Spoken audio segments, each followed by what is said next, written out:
Welcome to Choice Classic Radio. Like us on Facebook, subscribe to us on YouTube, and help keep this show alive by donating at choiceclassicradio.com. For more of your favorite old-time radio shows, join us on our companion podcast, Choice Classic Radio, Mystery, Suspense, Dramas, and Horrors, where we bring to you the most mysterious tales that the golden age of radio had to offer. And now, with over 200 episodes made, originally airing on NBC Radio Network from 1944 to 1950, we bring to you Boston Blackie.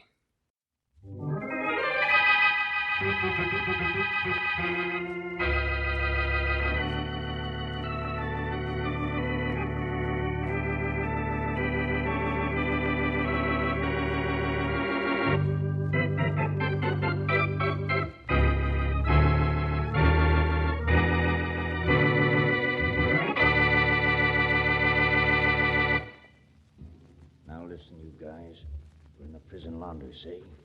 Right through that door is the prison arsenal. All that stands between us and the arsenal is that guard and that door. Stop talking so much and let's get going. Shut up. And the rest of you guys stop staring at me. The guard's looking this way. And we're sunk if he thinks we're talking. Okay. Now get this. Red is at the dryer by the door. As soon as the guard's back is turned, he's going to let him have it with the handle off the drying machine.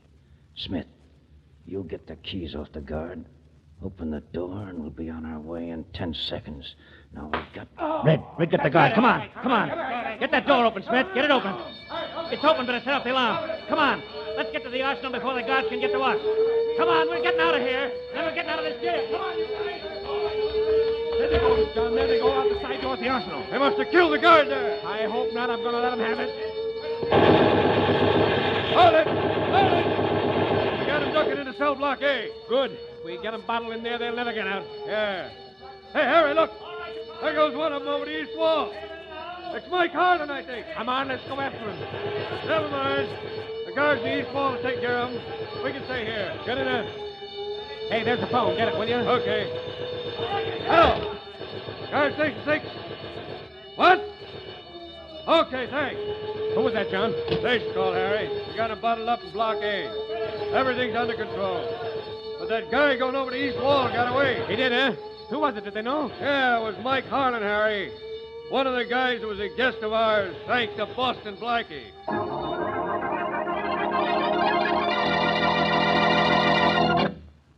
And now, on to Dick Calmer as Boston Blackie. Enemy to those who make him an enemy. Friend to those who have no friend.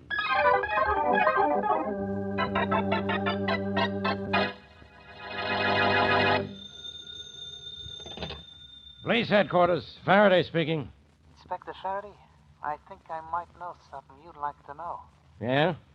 Who's this? That ain't important, but my information is. What's important about it? Mike Harlan busted out of prison yesterday, didn't he? And you're looking for him, ain't you? Yeah, sure, I'm looking for him. Well, I think I know where you can grab him. Yeah? Where? Boston Blackie sent him to jail, didn't he? Yeah, so what? So I figure that's where Mike Harlan is heading. To settle a little score as soon as the heat on him dies down. What makes you think so? A couple of minutes ago, I saw him hiding in an alley 2 blocks from where Blackie lives. Yeah? Well, why are you telling me this? I don't like Harlan. Yeah, well, if... Hello? No, he would hang up. Rollins! Yeah, Inspector? Get me a squad car, quick. We're getting out to Boston Blackie's fast.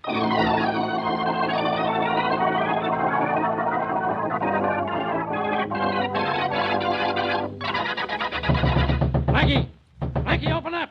I tell you, Inspector, there's nobody in there. Maybe nobody alive. Come on. We're going to break down the door. Okay. All right, come on, shove. Again, shove.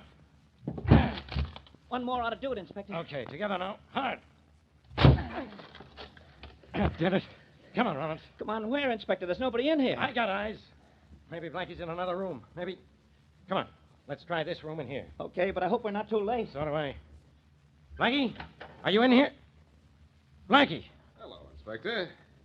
You know Mike Harlan here. Harlan? Inspector, Harlan's got a gun on him. All right, Harlan. Drop that gun before I drop you. Drop it.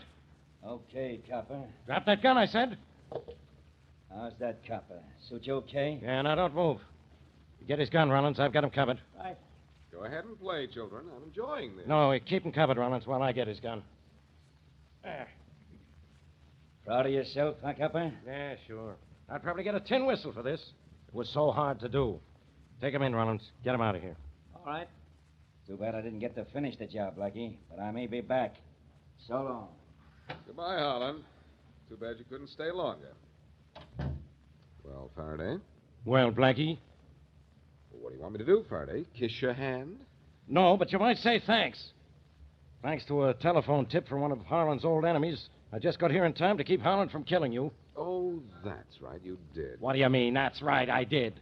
Didn't I bust in here and catch him holding a gun on you? Yes, you did, Faraday, and thanks a lot. All right. I'll do the same for you sometime. And thanks for getting here so fast. Holland wasn't here 5 minutes before you broke in. Look, I didn't come up here to save your life. I came up here to capture an escaped criminal. Too bad I had to do both at the same time. Hey, how did he happen to get a gun on you, eh?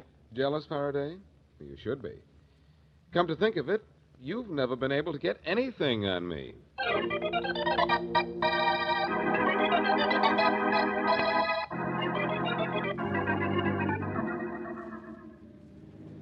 Well, Mary, Faraday is now under the impression he saved my life. Though I guess I do owe him something at that. So do I, Blackie. And for the same reason. Weren't you wondering why I was a little late calling for you? Oh, at first I thought you had trouble getting this cab, but after all, you were only an hour late. That's practically on time for you. You didn't really mind, did you? I didn't, for the doorman did. I was outside so long I made 35 cents on tips opening taxi doors. I'd want my cut, but I'm too pleased with the way you look tonight. I do not look any differently tonight.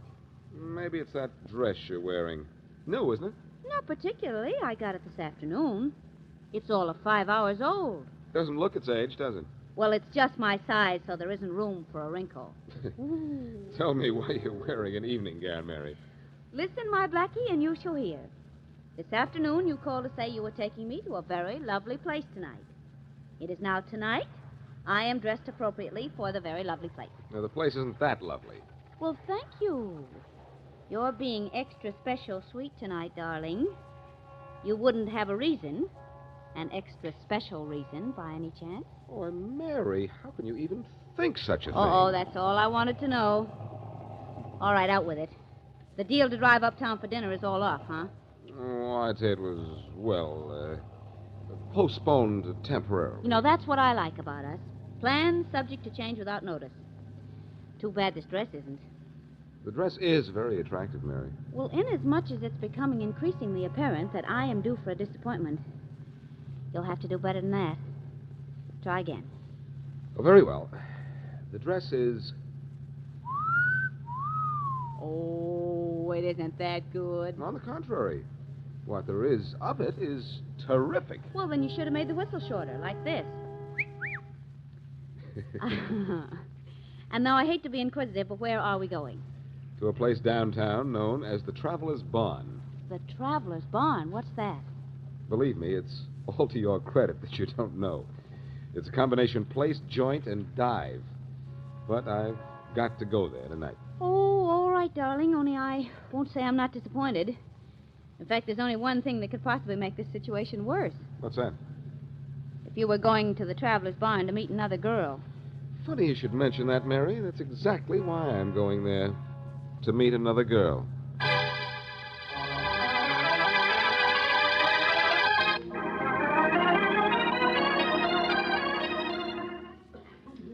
You know something, Blackie? If you didn't tell me, and if I kept my eyes closed, and if I couldn't smell anything, and if I couldn't hear anything, I'd swear we were at the Carlton instead of the Traveler's Barn. Mary, I think you're a snob. The Traveler's Barn has only the finest red and white checkered tablecloths. Too bad I don't feel like playing checkers. I wouldn't want to play anything with the mob in here. Take a look. Well, to tell you the truth, I'll be happy if they stop looking at me.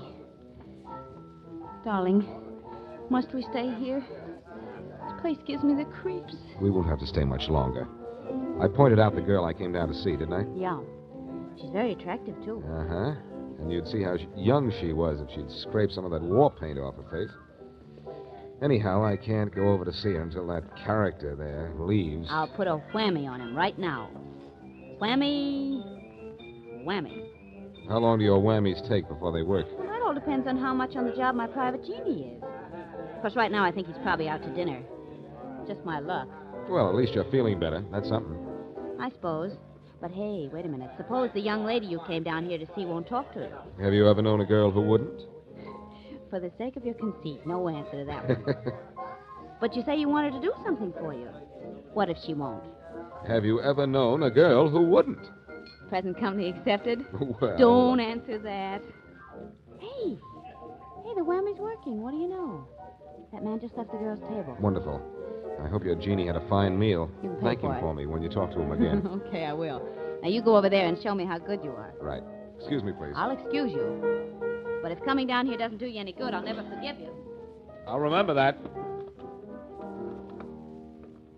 Hello. Are you Gladys Holland? Could be, handsome. Mind if I sit down? I don't, but Joe might.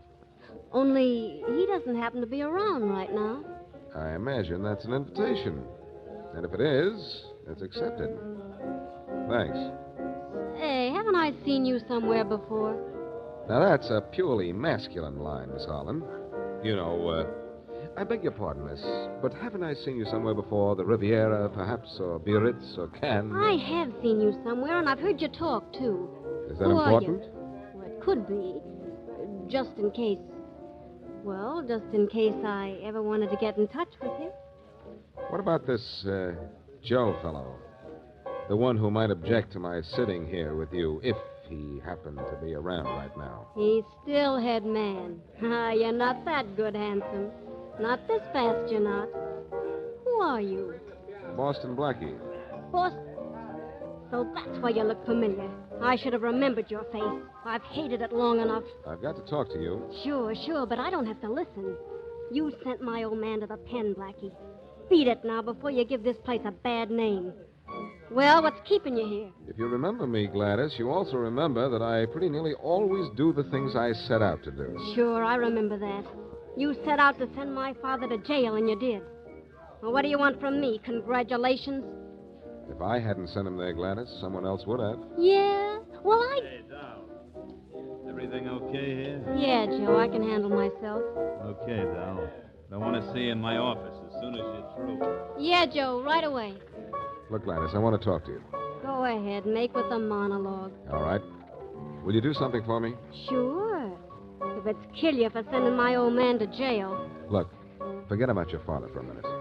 I happen to know you're heading for jail yourself if you don't get out of this gang you're running around with. I don't know what you're talking about. But I do. And I want to do something about it. You do, huh? What do you want to do? Send me to jail, too? Ah, get lost, you. And I guarantee no one will ever go looking for you.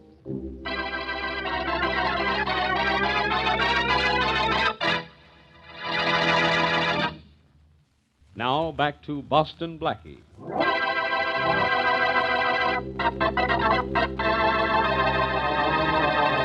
Mike Harlan, sent to jail by Blackie, makes a successful prison break and heads straight for Blackie's apartment.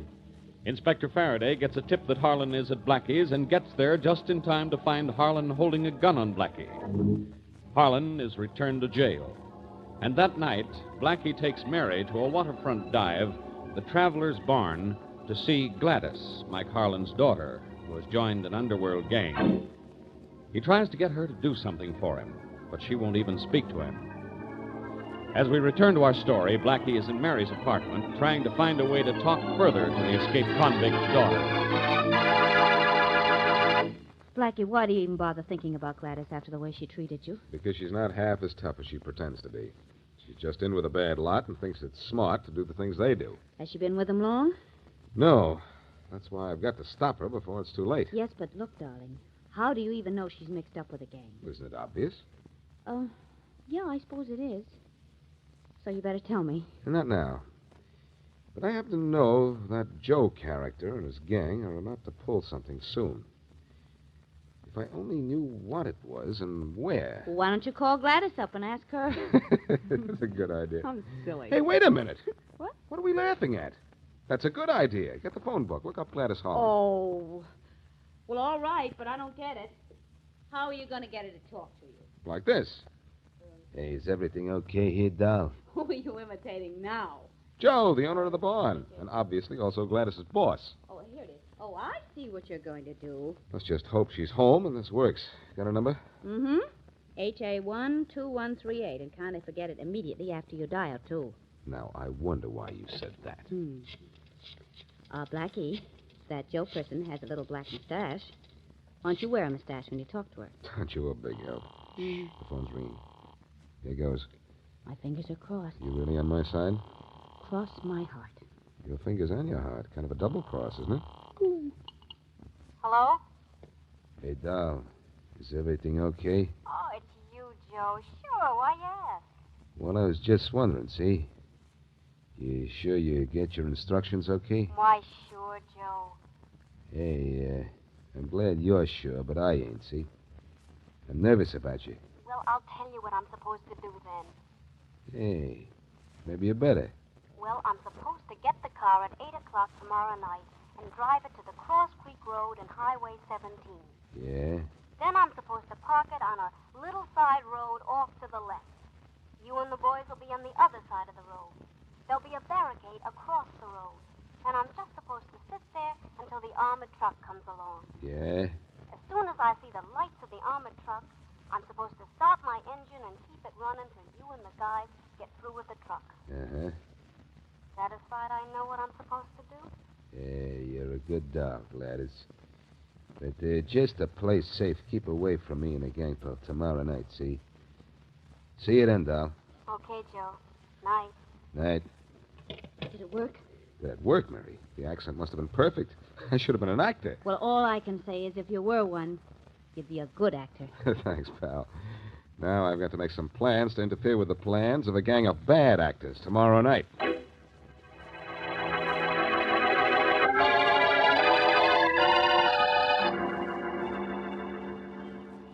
It's 8:30, Joe. What time's the armored truck supposed to come along? Right about now, Tony. Just keep your shirt on. It'll be along on schedule. The boys are spread out alongside the road. Gladys got here with the car, okay? It's parked over there in the trees. Yeah. Now, Gladys is a good doll. I'm glad she's in with us.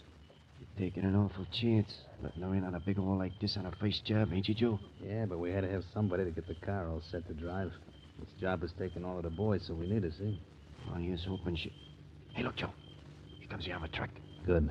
As soon as it rounds the curb in front of us, the driver will see the barricade. He'll have to slow down. Or maybe stop, huh? Yeah. Then we run up on it, toss the nitro under it, and boom, she's split open like a ripe watermelon.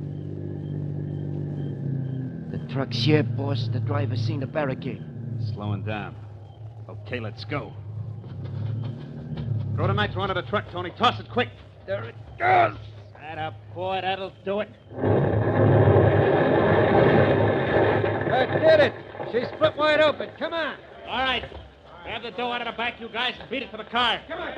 Hurry it up. Okay, we got the dough, Joe. We got it. All right, come on, let's go over this way. That blast must have knocked off the guards. They ain't firing at us. Hurry it up, will you? Over here, our car's waiting.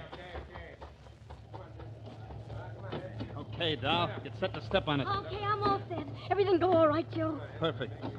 You got nerve. Kid ain't jittery or nothing. Yeah, it was a cinch, Gladys. Me and the gang got all the dough. All right, pile into you guys, and let's go. Okay, step on it, Gladys. Okay. Get back to town fast, doll. I can't wait to count this stuff. Sure, Joe. We did it, huh? Oh, it was a cinch. Sure was. Nothing to it. I did all right on my first job, Joe. You were great, doll. Great. Hey, Joe. Look at the road ahead of us. It's barricaded. The place is full of cops. Cops. 100 of them, Joe. What do we do? Drive right through the barricade? No, turn back. We'll beat it the other way. Well, we can't, boss. Our barricade and that busted-up armored truck was blocking the road behind us. Huh? Yeah, you're right. Oh, Joe, what are we going to do? And there ain't nothing we can do, doll. Slow down and stop. We're giving ourselves up. I want to live a little while longer, even if it is in jail.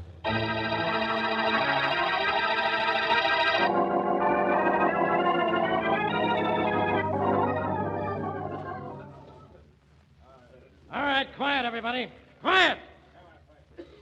This is a police lineup, not a vaudeville show, and I want quiet. We're ready with the prisoners, Inspector Faraday. All right, start with the first one. Joe Day, alias Joe Lane, alias Bugsy Peterson, alias Lane Peterson. 9 arrests, no convictions, wanted for robbery, murder. A guard in that armored truck was killed. All right, O'Day. What have you got to say for yourself? I ain't talking, Faraday. You will, later. Okay, step down, O'Day. Let's have the next one. Gladys Harlan, no aliases, no arrests, no convictions, wanted for robbery and murder. All right, Miss Harlan. What have you got to say for yourself? I don't have anything to say. You know you're going to face a murder charge for what you've done, don't you? I know it. But you can't prove it. What do you mean I can't prove it? You're guilty and you know it. Now, why don't you play it smart and admit it? Why should I? Because I'll prove it anyhow. And I'll go easy on you if you talk. All right, I admit it. What do you admit? I admit everything. I drove the car for the gang. But I didn't know anyone was going to be killed. Honestly, I didn't. That doesn't make any difference. A guard in that armored truck was killed. And if you drove the car for this gang, you're just as guilty as if you killed that guard with your own hands. No, I didn't. I didn't. Okay, step down. Come here, Miss Harlan. I want you in my office. Rollins, bring her over here, will you? Sure, Inspector. Here she is. Thanks, Rollins. I'll take her in my office. You take over here. Sure, Inspector. All right, the rest of you. What are you going to do with me? Plenty. All right, go on. Get in there. What place is this? What happens to me now? Maybe a lot is going to happen to you, Miss Harlan. That depends mostly on you. What do you mean? You'll find out. Sit down. I said sit down. All right. That's better. Well, you're in sort of a jam, aren't you? Yes, I guess I am. What do you mean, you guess you are? I mean, I know I am. But I didn't know it was going to be like this at all. I thought it'd be smart to join Joe's gang. Mm-hmm. I thought it'd be clever. But I know it wasn't now. Oh, you do, huh? Yes, and I should have known it before. I should have learned a lesson from what happened to my father. That's right. Look at him. He's in jail. And why? Because he was smart and thought he could get away with it. Well, he didn't get away with it. And I didn't either. I know it now. But a little too late, huh? Yeah, a little too late, Inspector. I guess I've got worse coming to me than came to my father. Oh, if I could only go back 24 hours and know what I know now, I wouldn't be in this mess. No, you wouldn't. And as a matter of fact, Miss Harlan, thanks to one man, you aren't in a mess. Oh, I'm not in a mess. What you ring that buzzer for? I'll answer that last question, Gladys. You rang for me. Blackie. Yes, Boston Blackie. You seem almost glad to see me. Oh, I am, Blackie, but I'm afraid it's too late. Oh, I don't think so, Gladys. You heard the inspector say you aren't in a mess. But I am. I was mixed up in that robbery, and a guard was killed. You weren't mixed up in anything, Gladys. And a guard wasn't killed. In fact, there were no guards in that armored truck. The driver set the wheel and jumped 50 yards before the barricade. They weren't? No, Miss Harlan. And you and your pals didn't steal anything either.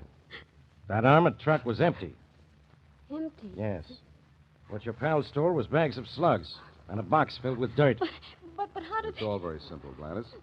After you told me all about your part in the holdup, I told you about my part in the... Yes, when I called and asked you to run through the instructions. You thought I was Joe when I said, "Hey, Dal, I want you to run through the instructions, see?" It was you? Yes. And after that, I went to the armored truck company, told them what was going to happen. And Faraday and I framed this whole thing together. Well, then Joe and the gang hasn't been arrested either. Oh, yes, Miss Harlan. They're under arrest. I've been looking for him and that gang for a long time for other things. They're going to jail. And where am I going? Out of here, Gladys. Straight out of here, if you know what I mean.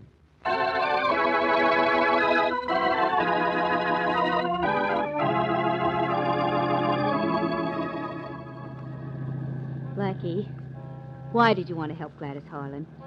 Well, Mary, remember when I told you that Faraday caught Mike Harlan, her father, in my apartment with a gun on me? Mm-hmm. Well, he wasn't pointing that gun at me to kill me, but so that when Faraday broke in, I wouldn't be accused of harboring an escaped convict. He wasn't going to kill you.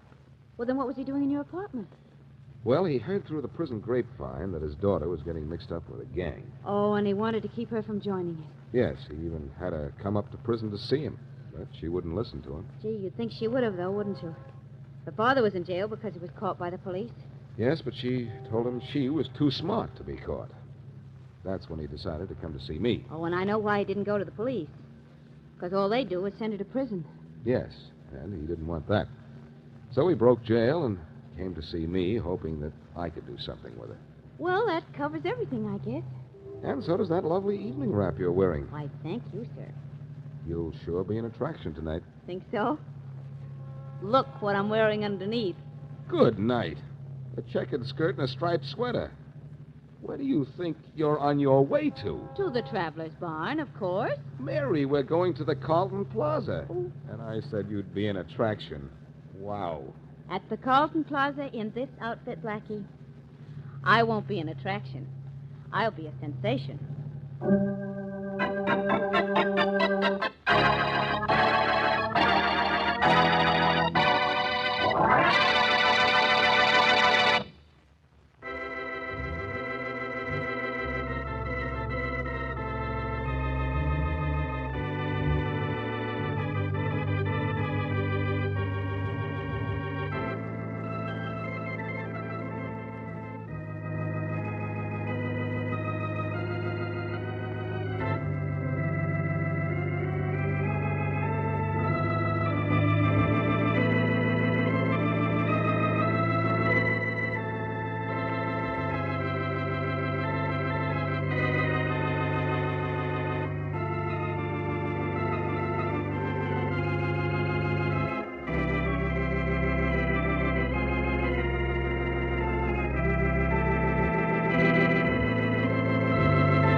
That concludes today's episode. We'd like to thank you and remind you to donate at choiceclassicradio.com. Remember, your donations make episodes like this possible.